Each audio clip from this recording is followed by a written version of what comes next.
kusog kay ka mangandoy o kini ang gusto ka makasweldo sa imong pag vlog sa imong pag content kusog kay ka mangandoy yun nga sa mo na mo nga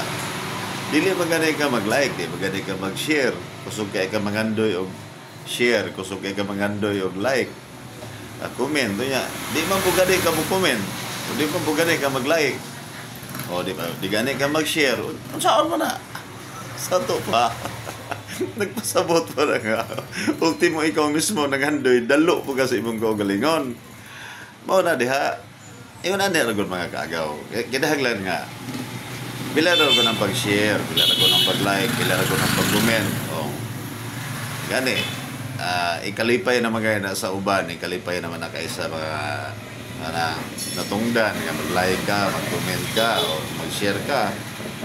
unsa may makuha unsa mo koy makuha nimo unsa may naaana mag-share ka mag-like ka labi na gyud sa imong mga parente imong mga best friend imong mga igsoon so dapat ingon ana ang ato ang mindset gusto magtinabangay di magtinabangay ta bahala ka sa kutob ang importante nga nakabalo mo ko nga lingaw-lingaw ra magining tanan kutob lang sa ato ang maabot pero kung mahimo ang pag-comment, pag-like, pag-share ayaw ganin yung kalimte bahalag sa ako dili na mo mag-like, mag-share kay ako depende naman kung sige hatag sa Ginoo sa kuha morong po na akong dawaton God bless niyo yung tanan.